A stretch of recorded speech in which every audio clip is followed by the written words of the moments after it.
Hi everyone, Dee Dee from Boutique D-Stash on Facebook asked me to make a tutorial on the twisted boutique bow using the Brilliant Bowmaker snap template.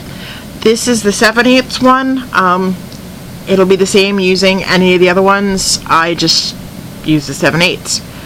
So, to get started, you are going to need ribbon. You're going to need 2 pieces. Make sure the ends are heat sealed.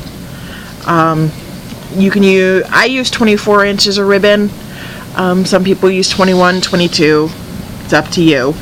The 24 inches of ribbon will get you a 4-inch bow across. See, 1, 2, 3, 4. All right. So to get started, you're going to fold the ends of the ribbon in, find the center, and crease it really good. You will need this crease. Oh, I should mention, the supplies you need are needle and thread, scissors. These are the Singer Pro Series I got at Walmart. I paid about $17 for the scissors, but they were totally worth it. I can cut through like 5 or 6 layers of ribbon with no problem. You obviously will also need your template, and I recommend having 2 either single or double prong clips for the ends. It will help you clip it to starch it.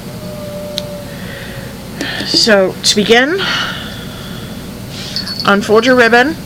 Make sure that the ribbon that's going to be in the inside of the bow is on the top. Take it and line your crease up with either one of the lines on the template, and clip your ribbon in the grooves on either side so that the ribbon lays across the template diagonally. Then you're going to take one end of the ribbon, bring it up and around, kind of like an awareness ribbon fold.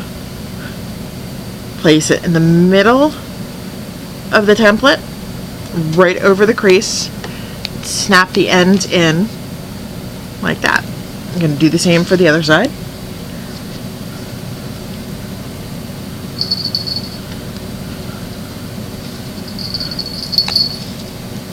You will now have figure 8. Make sure to hold on to the center tightly, because if you don't and you let go, all the ribbon will come out and you'll just have to do this all over again. Take one of the loops, fold it over, and snap it into the grooves on the top and bottom of the template. Holding on to the center, fidget with the loops, bringing them together and up. This is what happens when you let go of the center.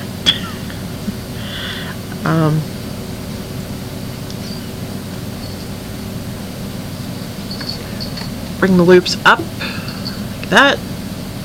Make sure they're even. Play around with them until they are. Like so. And then you're going to do the same to the other side.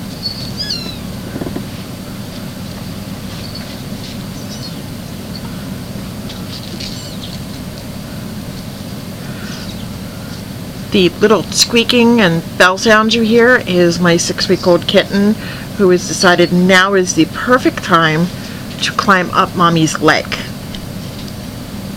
Alright, so once it's all together, it'll look like this. Now comes your needle and thread.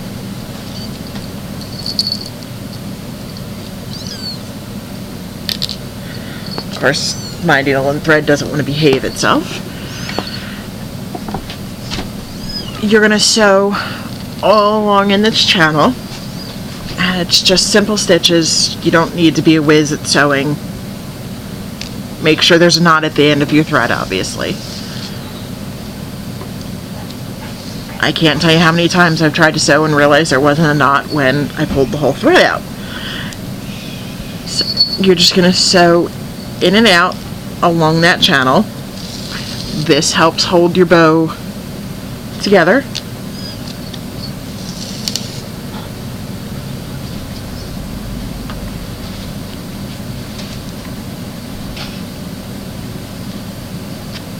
Of course, my thread has decided this would be the perfect time to make snacks.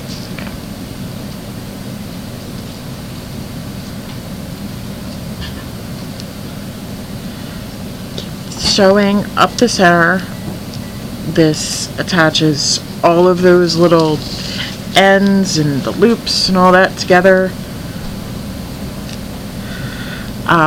Your next to last stitch, don't pull it all the way through. I will show you why in a moment.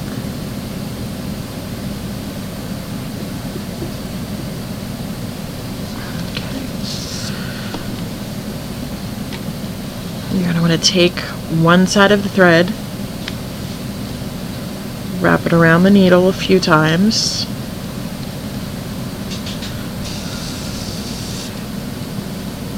pull it tight.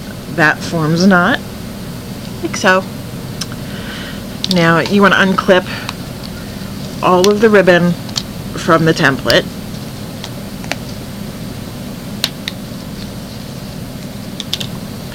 Once you have it undone, just take a moment to fiddle with your bow, make sure all the loops are facing this way. And you're going to want to crease your bow. I know everybody creases their bow differently. It's a personal preference. You can fold in the center and do the triple crease. I don't. I fold this way and that way. I just never got the triple crease down. Wrap your thread around tight. Not too tight though, because you're going to want to be able to wiggle the needle through. Wrap it on just a couple times. You don't need to do it a whole lot. You're going to want to thread your needle up under the thread that you just wrapped around and knot it off. Again, just wrap it around the needle a couple times. Pull it tight, like so. And then just snip off the excess as close to the knot as you can without cutting the knot. Again, I can't tell you how many times I've done that.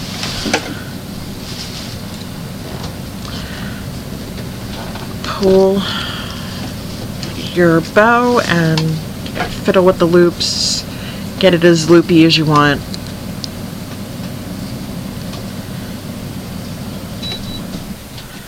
Okay, now here's where the clips come in. You're going to want to hold top loops together, clip them like that. That will help the bow hold its shape when you either starch or use stiff and quick on it. You're going to want to use either, because if not, this is really floppy. I mean, whereas this one's not so floppy. Do the same on the bottom. Pull the loops together.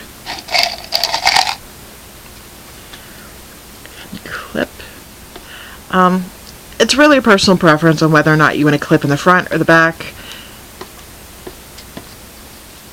But either way, it'll hold the loops together. And you can lay this out, starch it. I would lay it out on a towel. Because the starch can get awfully messy, so can the stiff and quick, and you don't want to gunk up whatever surface you're working on.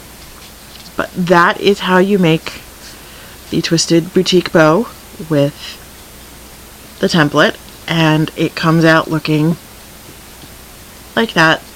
Even after it's starched, if you find that the loops aren't the way you want it, you can play with it, pull it around. But that's it.